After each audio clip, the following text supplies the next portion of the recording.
Good morning, boys and girls, ladies and gents.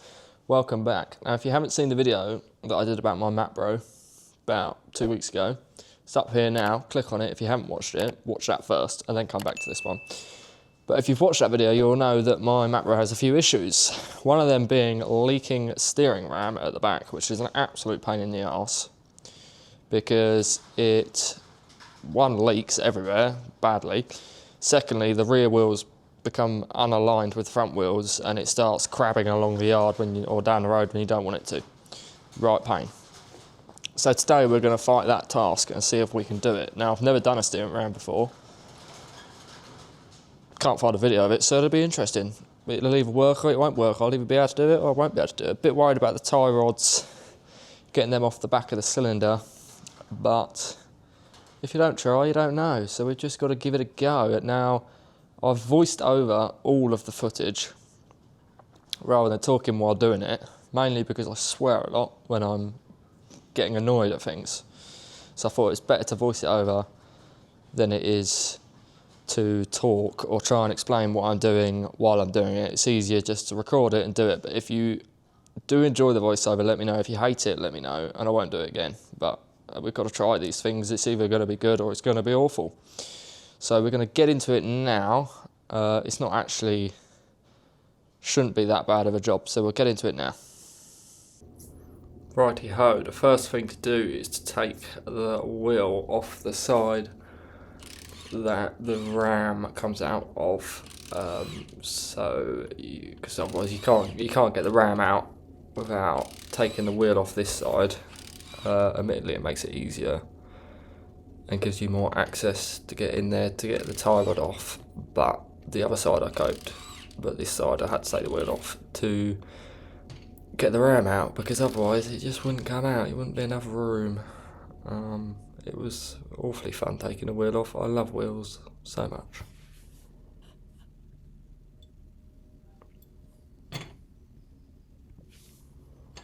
Right, here I am taking the wheel off. Struggling as always, look at me. Weak little boy. As weak as they come. There we go. Still struggling. May finally get there. Oh look, I've made it. I've managed to get the wheel off. Right, anyway. Moving on to the next thing. This is the tie rod that I was talking about. I've already cracked it off, as you can see. Slight cheat, but so you've got to unscrew the tie rod. Oh, slipped. Oh, I'll make a right mare of it. Oh, that's me just unscrewing that from the track rod end because I didn't particularly want to take the track rod end off. I could have taken the track rod end off and left the tie rod screwed into it, and then just removed it from the ram once it was out.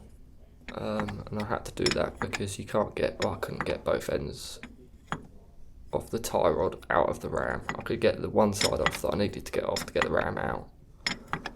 But they give you such a small little sliver to get a spanner on the ram that it was easier to take it out with one end still attached and get it in the vise to take it off instead. It's just a lot easier. So that's that one out, as you can see. That means that I can slide that ram out. Right, this is the other side. Sorry for the fact that it's not very well lit. We all know that the action camera's not the best. But basically I'd already cracked it off with a pair of Stilsons and a sledgehammer. Not very fun. But like I said, this side I wanted to unscrew because you can't pull the ram out with the tie rod still attached, so I had to remove this side, which luckily was the side that came undone first because they're both right hand threaded.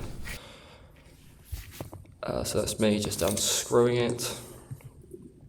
Now actually it was I did have a slight mistake, which is you're better off jacking the wheel up or having one side jacked up. I actually did this before I did the other side. So both wheels were still on the ground and it caused a bit of tension and actually did destroy a couple of the threads right in the end, but I managed to get it out and I just had to use a file to refile the threads when I wanted to put it back together. As I said, terrible lighting, I do apologise. But yeah, it's pretty self-explanatory. And I actually didn't have to unscrew the tie rod this side, I just unscrewed it from the ram rather than out of the track rod end, which made it a bit easier. Still struggling, look at me, cack-handed, trying to hold the camera even though that was pointless because you can't see anything. That was pretty worthless. I just keep going, keep going, keep going, until it comes off eventually. Eventually being the word. I actually thought they were going to be a lot harder to unscrew, but they actually weren't too bad. Did a bit of Googling the night before and they said they're Loctite. I don't think mine were, which helped me out quite a bit.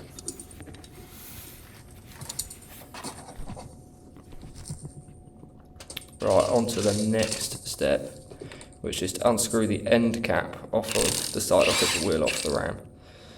So you take the end cap off the ram and then you pull the ram out with it. Here's me just unscrewing them. 4 bolts holding that on. Oh, stupid boy, look, camera's falling over. Right, so that's the 3rd bolt out maybe, I think.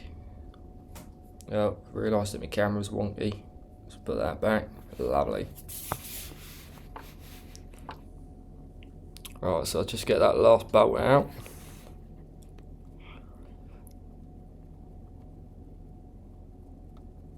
Lovely bit of finger action right there.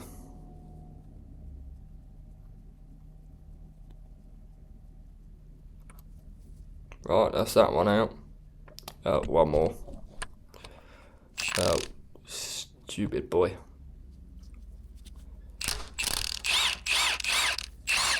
There we go, all 4 bolts out. Easy as that. Actually, I forgot to mention, before this I took the hydraulic pipes off. I was a bit too pressurised inside, you'd never get it out. Right, a couple of gentle pulls.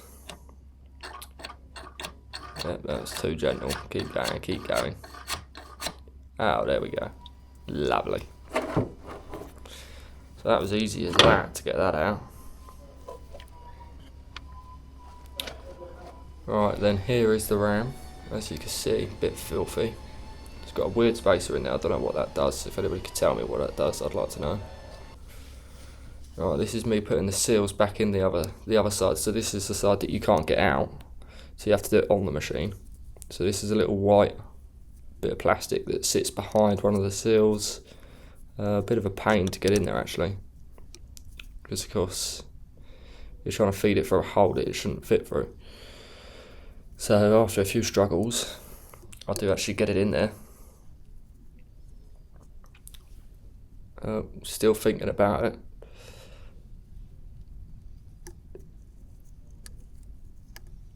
Oh look, now he's thought about it. Oh, I got quite nervous about breaking them actually because they're quite brittle plastic. But anyway, that one's in. That's just like a little spacer, as I said.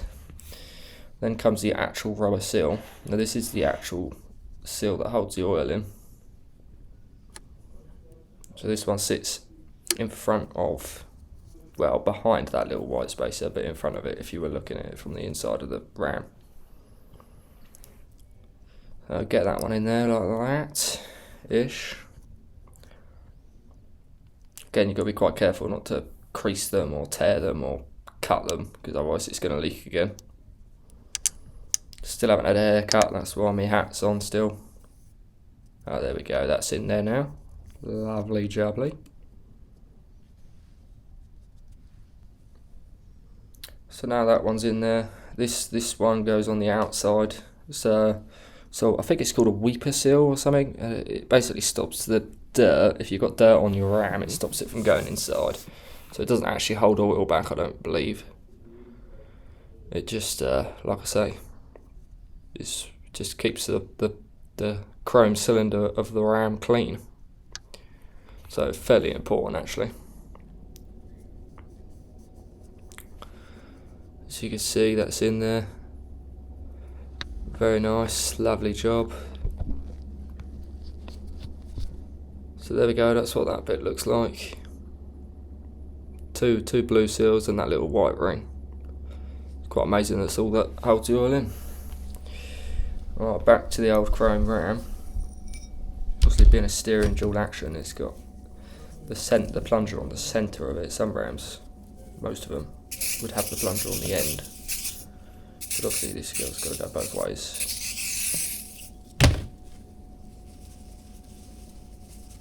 It's just me cleaning it, making sure everything's as clean as it can be.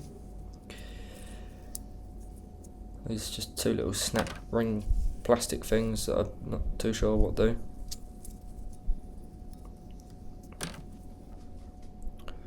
Alright, this is the dreadful little copper ring. As you can see, there's me stabbing myself in the hand. Lovely. Now this little copper ring was an actual pain, and even worse to get back on there. I didn't even film it because I swore too much. Once that was back together and all clean, here's me putting it back in. This was also a bit of a ball ache actually. It was quite difficult to get it to go through the seals without damaging them. So I ended up having to hammer it in there. Not sure whether that's right, but it works, and it works well, and it doesn't leak. So I must have done something right. Like I say, it's me smearing it all in oil to make sure that it doesn't pinch any of the seals. Slide it in there.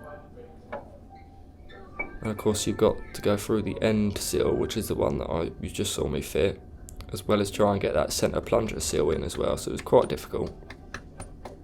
There's me thinking I could just tap it in there. How naive. And how stupid of me. And in a minute I end up getting a hammer because I've had enough of it. Yeah. Those general love taps aren't going to cut it. If anything, it just hurts my bloody hand. Here's me realising that I need a hammer. Right, here's me back with a hammer. Still struggling as ever. Didn't want to hit it too hard with the metal part of the hammer, so I've got a block of wood. Still struggling to get it in there. Still struggling to get it in there. It was quite tough. The centre plunger was the worst bit because it's got some metal coppery ring that goes on it that seals it, but it was, yeah, I had to expand it quite a bit to get it over that plunger part, but it didn't want to go back in, so I got a block of wood and just hammered it in there in the end. It's me cleaning that, making sure there's no dirt or grit on it. Right, this is the end cap, which was also quite problematic to put on actually. Just no matter how hard I hit it, it didn't seem to want to go on there. I didn't want to crush that weeper seal that was on the end of it, because it obviously sticks out slightly, not loads, but it does stick out slightly. So there's me hitting it, realising that wasn't going to work. Because you got to hit it square on. So hitting it either side just wasn't working. In the end, I just put a block of wood over it and just hammered it in there. Well, here's me putting the wheel back on. I skipped part of putting the track rods back on because you'd already seen me take them off, so I didn't think that was very necessary. There's the wheels going back on. That's pretty much the job done. Put the track rods back on, did everything up, put the hydraulic lines back on, and that was that really. Bled it up and she worked very well, which I will show you the end result in a minute. Right, boys and girls, just like that, we're done. Wasn't too bad actually. It could have been a lot worse. It wasn't hard to do, it wasn't that bad at all. I haven't really got any advice for it, to be fair. Just give it a go. It's not difficult, it's not hard to do. It's not as difficult as I thought it was going to be, let's put it that way. So if you did enjoy this video, please hit the subscribe button. Ring the little bell while you're there, because it will notify you when I upload videos.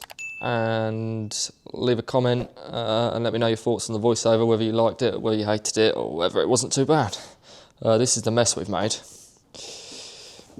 Not too bad, I can deal with that. This is my little war wound on my hand. I don't know if you can actually see that just there.